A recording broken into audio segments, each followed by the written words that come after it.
U.S. president is known for boasting about his success as an entrepreneur, putting his name to the book The Art of the Deal in 1987 and blustering his way through 14 seasons of The Apprentice on NBC between 2004 and 2015. We knew he lost big at the height of his pomp through such disasters as his acquisition of the Taj Mahal Casino in Atlantic City, but before the Times got their hands on facsimiles of his income tax returns for the period, we didn't have a nice round number to put on his blunders. Now it transpires that Forbes, the influential U.S. business magazine, was on to him much earlier, dropping him from their Forbes 400 rich list in 1990 over doubts about his wealth. Journalists Richard L. Stern and John Connolly explained their reason for the decision at the time, declaring the decline in Atlantic City gaming revenues, unmasking of misstated asset values, declining real estate values and massive debt may have put the Donald within hailing distance of zero.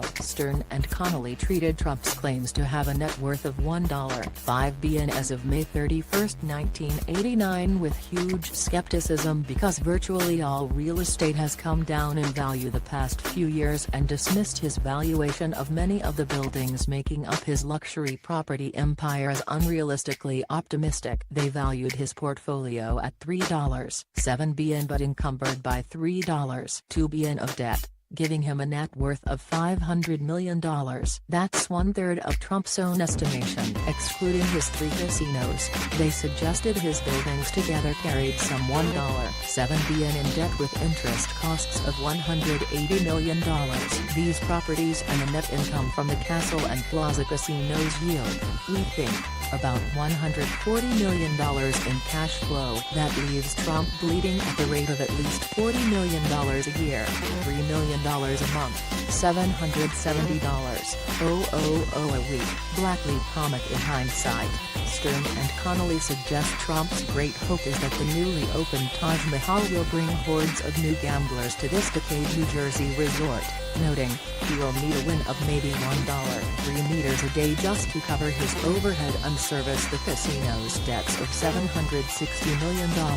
As Ron Howard's narrator in Arrested Development might have said, that didn't happen. A particularly telling passage from the article finds the reporters visiting their subject at Trump Tower in Manhattan, where he says, "I'm going to show you cash flow numbers I've never shown anyone before." He waves papers that he says show cash flow last year of $159 million, as against the $140 million we figured, Stern and Connolly write. And then, he shows us more numbers attesting to a wealth of cash and negotiable securities but folds the page so we can't see the next column over. Classic Donald.